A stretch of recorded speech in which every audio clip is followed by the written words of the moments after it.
sábado. Os judeus, eles separavam para descanso. Era tempo de descanso no sábado. No capítulo 5 de João, quando Jesus faz aquele milagre também no sábado, ele diz: o meu Pai trabalha até agora e eu também. O que eu aprendo, irmãos, aqui, enquanto a nação de Israel parava para descansar, Deus não descansa, Deus não tira férias, Deus não tira folga, Deus trabalha 24 horas a favor do teu povo. É tão tremendo eu pensar que eu não caminho sozinho. Deus não designou nenhum de nós dizendo: vai lá, faz a obra. Não, amados. Ele está conosco todos os dias até a consumação dos séculos. Não é na nossa força, não é no nosso poder, é pelo poder dele. Jesus vai à sinagoga no sábado. E qual era a intenção de Jesus ali? O verso 22 diz assim: maravilhavam-se com a sua doutrina, porque os ensinava como alguém que tem autoridade e não como os escribas. Havia uma autoridade sobrenatural. Aquilo que Jesus ensinava tocava os corações. Amados, é lamentável o que o Evangelho tem vivido hoje. O Evangelho que não muda a vida, que não transforma o coração, que não mexe nas entranhas dentro da pessoa. Não é o Evangelho de Deus. Porque a palavra de Deus, ela é viva, ela é eficaz, ela é poderosa. Ela tem o poder de transformar o interior do homem. Deus pega o homem perdido na lama, do pecado, da podridão. Ele arranca, dá um banho de graça, de santidade, de pureza. Torna-se uma nova criatura. E a Bíblia diz que aquele que está em Cristo, nova criatura é. As coisas velhas são passadas. Eis que tudo se faz novo. Um banho da graça. Essa é a ação do poder da palavra de Jesus. E ali naquela sinagoga, a Bíblia diz que um homem possesso é liberto. E todos ficam extasiados. Que manhã gloriosa. Porém, a Bíblia diz, é onde eu quero entrar, o verso 29, que diz assim: saindo da sinagoga, foram com Tiago e João para a casa de Simão e André. Depois do culto da sinagoga, depois que eles saem dali, eles vão para a casa de Pedro. E aqui, irmãos, tem inúmeras lições para nós aprendermos aqui. São apenas 3 versículos, mas com verdades tremendas, fortes, que o Espírito Santo quer trazer para nós. Escuta, na casa de Pedro tem alguém que está doente, mas Pedro não está em casa. Pedro está com Jesus, está na sinagoga. E eu questiono: ei, mas espera aí, quem caminha com Jesus não é debaixo de bênção, não é debaixo de milagre. Não, escuta uma coisa, irmãos.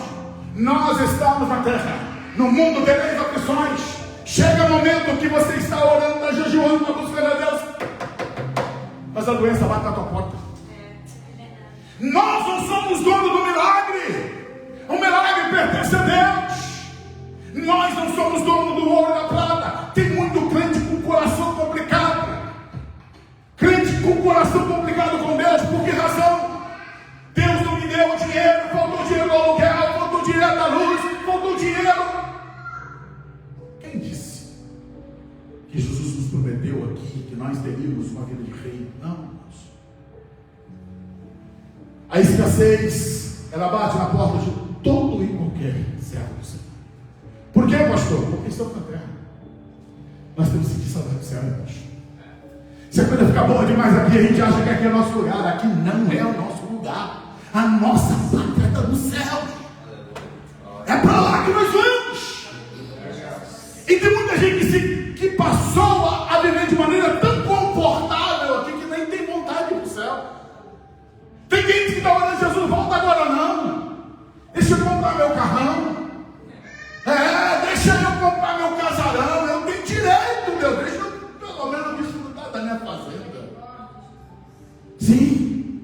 vida fica boa demais aqui, irmãos, a gente vai perdendo o foco do céu.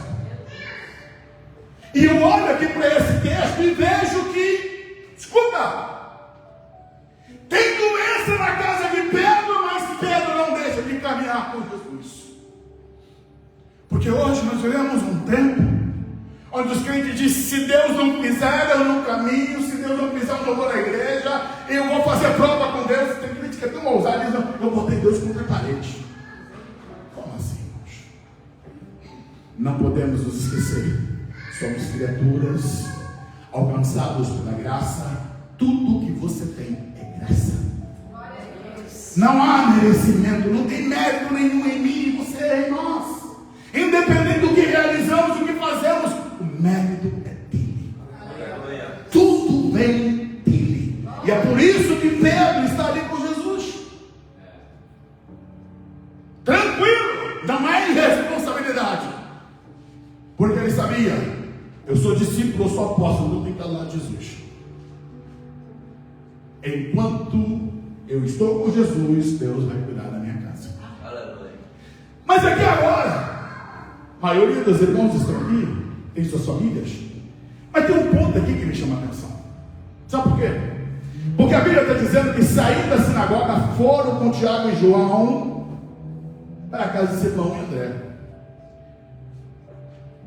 Aí vem uma pergunta. Naquela época tinha telemóvel. Não dá para avisar a esposa: ei, mulher, estou levando Jesus e uma turma está aí. Talvez a mulher diria: hoje não, mamãe está mal. Você sabe que mamãe não está bem, a casa não está legal. Como é que não vão receber Jesus aqui com a mamãe doente?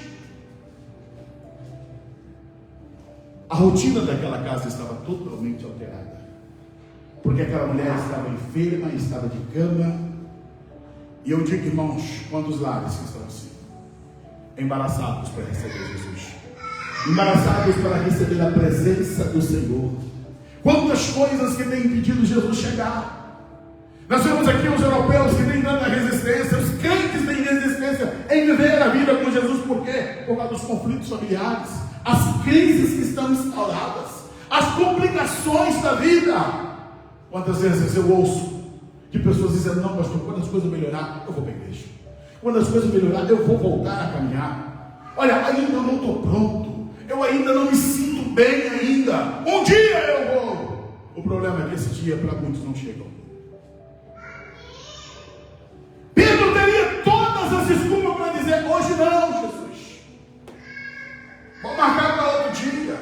Vou marcar para uma ocasião melhor. Mas a Bíblia está dizendo, irmãos, que Jesus, ele foi com Pedro para a casa dele. Felizes são os lares que estão abertos para receberem Jesus.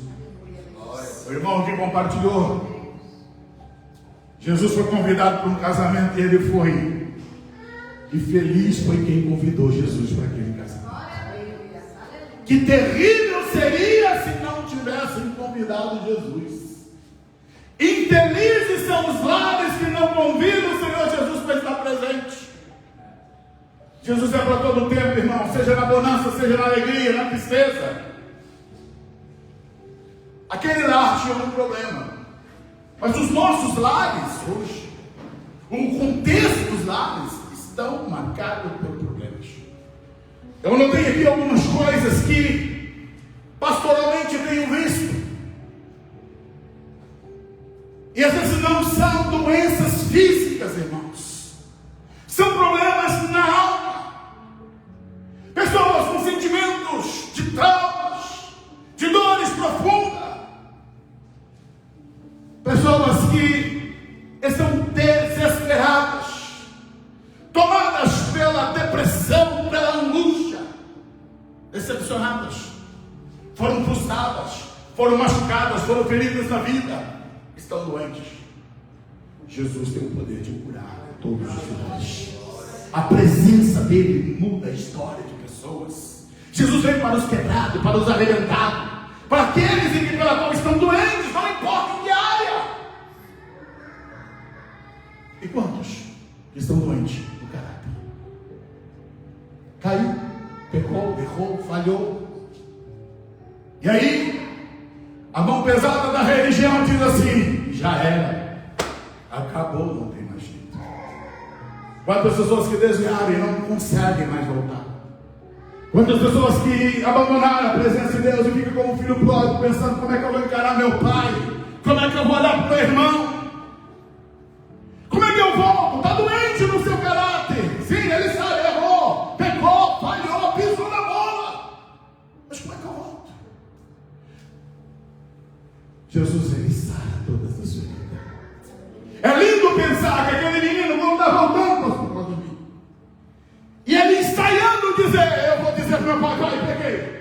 Eu peguei contra o céu, eu peguei contra ti, eu não sou digno. Ele vem ensaiando no meio do caminho, pensando: o que eu vou dizer para o rei? Como é que eu vou conseguir olhar nos olhos dele para falar? E é lindo pensar que ele vem chegando todo desajeitado, maltrapilho, fedendo. Antes dele dizer qualquer palavra, o pai corre e abraça ele. E ele começa a falar, o pai diz: não, vem cá, troca a roupa desse menino, bota o chinelo no pé dele, bota a sandália nos pés dele, coloca uma anel no dedo dele. Que isso significa, irmãos? Deus, ele nos acolhe, ele troca a nossa roupa, ele coloca a honra em nós, coloca o anel no dedo, calça os nossos pés, porque há poder em Jesus para mudar a nossa vida, para sarar o nosso coração. Aquele menino foi sarado, restaurado, mudado, tocado. Sim, há poder em Jesus para sarar vidas, para curar pessoas. Saíram de um culto abençoado e voltaram para casa. A Bíblia diz, no Evangelho de Lucas, é interessante que Mateus ele relata, Marcos relata, Lucas também relata o mesmo episódio. Mas Lucas, como médico que era, no capítulo 4, versículo 38, Lucas ele não descreve que ela apenas tem febre. Lucas ele coloca e apresenta que a situação dela estava um pouco mais grave. No verso 38 ele diz: deixando a sinagoga, Jesus foi para a casa de Simão. A sogra estava doente com febre muito alta. A temperatura estava alta demais naquela mulher. Febre significa infecção, significa que o corpo está mal, tem algo que está mal ali. Escuta uma coisa, irmãos: ninguém quer ficar enfermo. Alguém escolhe ficar doente? Não. Ninguém escolhe estar doente. Existem coisas que não são causadas por nós, e Deus sabe. Tem um Deus que trata o ser humano independente dos meios e forma que isso nos atingiu. Eu sempre procuro dizer que todo pecado ele respinga em alguém. Os homens, para justificar seus erros, eles dizem assim: eu sou dono do meu nariz, sou dono da minha vida, eu faço o que eu quiser. Ah, é? Um pai, quando peca, ele erra. Isso vai respingar na esposa, vai respingar nos filhos. Um filho, quando erra, vai respingar nos seus pais. No Brasil, convivemos duramente com isso. Quantas mães desesperadas que iam para o culto e orava, chorava, clamava, porque não podia dormir, porque não sabia onde é que o filho estava. Pais desesperados que perderam noites e noites de sonos, porque seus filhos estão enfiados nas drogas. O problema é dele, o problema era dele, mas a família toda sofria com tudo isso. A família toda ficava aterrorizada, com medo de chegar a notícia: mataram, morreu. Sim, essas crises, essas dores, é a temperatura alta de cada lar. Quantos lares que estão exatamente disso, vivendo em altas temperaturas? Eu costumo dizer que muitas das vezes, por trás de um sorriso, tem lágrimas que rolaram. Aparentemente todo mundo olha, está tudo bem, não. Tem uma febre alta. E é interessante que alguém, quando a pessoa está com febre, nem sempre o rosto expressa isso. É só quando você toca. Quando você toca, você percebe. Mas só do olhar significa dizer para as pessoas que aparentemente está tudo bem, mas por dentro está queimando. Por dentro está muito mal. Por dentro as coisas estão pegando fogo. Literalmente a temperatura está alta demais.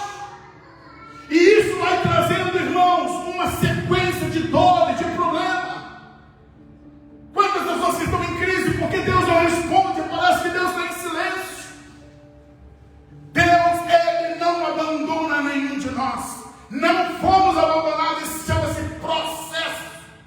O processo de Deus não segue os paradigmas humanos, não segue a nossa normativa. Deus tem um meio dele de trabalhar, de fazer, e só acaba quando ele diz chega. Enquanto ele não diz basta,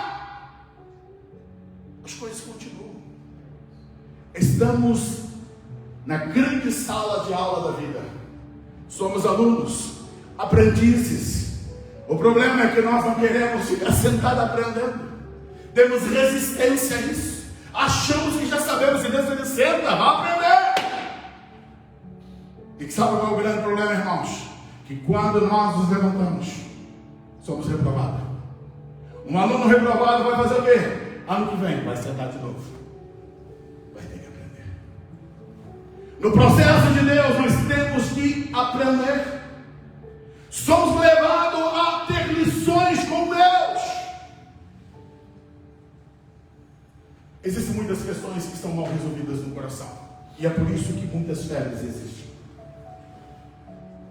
Eu teria aqui várias coisas para estar compartilhando, mas as nossas horas já estão indo embora. Mas eu quero apenas pontuar aqui algo que Deus ministrou muito forte no meu coração sobre dois homens que passaram pela febre do remorso e não puderam consertar as suas vidas. Sim, queimaram por dentro, mas não conseguiram se resolver. O primeiro homem foi Saul.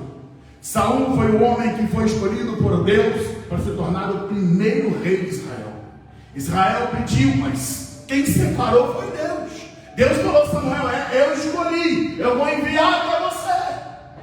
E chega aquele homem grandão, consagrado, separado do rei.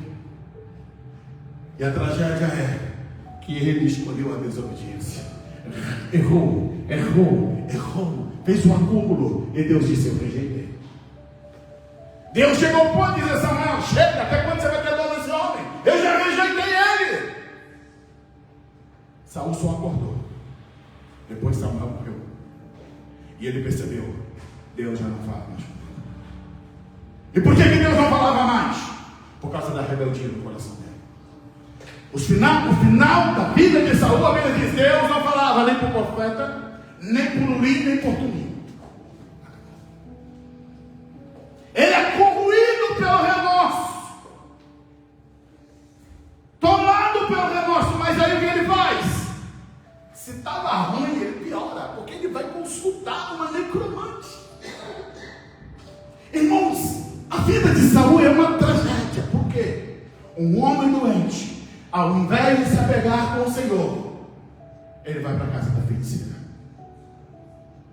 Um homem que começou recebendo a unção de um dos maiores profetas do Velho Testamento, vai terminar a sua vida na casa de uma feiticeira. Não importou o quanto queimou por dentro, ele não buscou a cura em Deus. Judas é o homem que vendeu Jesus. 30 moedas de prata. Acordou tarde demais, mas não se arrependeu dele. Remorso. Tem muitos crentes corroídos pelo remorso. Irmãos, arrependimento nos leva a mudar de vida. Arrependimento nos leva a nos humilharmos, a clamar pelo perdão, a implorar o perdão de Deus e pagar o que for preciso. Judas não teve coragem de encarar Jesus.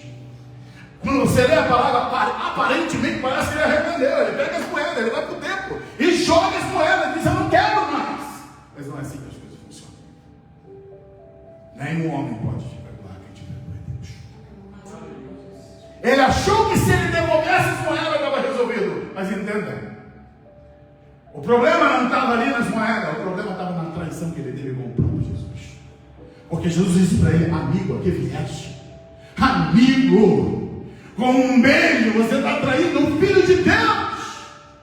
Aquele símbolo de carinho, de amor, de ósculo santo, ele transformou o símbolo da traição. Mas ele não teve coragem de encarar Jesus. E eu digo, irmãos, lamentavelmente, quantas pessoas que estão indo para o inferno porque não se arrependem, porque não querem confessar os seus pecados diante do Senhor, não buscam arrependimento pleno diante de Deus, agem como Judas, sem corrigir o coração. Pedro também pecou. Pedro negou a Jesus. Eles praguejaram Mas quando o galo cantou, Pedro chorou amargamente. E ele foi encontrar com Jesus. Pedro, tu me amas, eu te amo, Senhor. Pedro, tu me amas, Senhor, tu sabes que eu te amo. Pedro, tu me amas, Senhor, tu sabes todas as coisas. E a lágrima já vem. Tu sabes que eu te amo. Ele está dizendo, eu fui fraco, eu falhei, eu errei, eu te neguei, mas eu te amo. Eu quero recomeçar, Senhor. E Jesus faz ali o recomeço dele em João capítulo 21.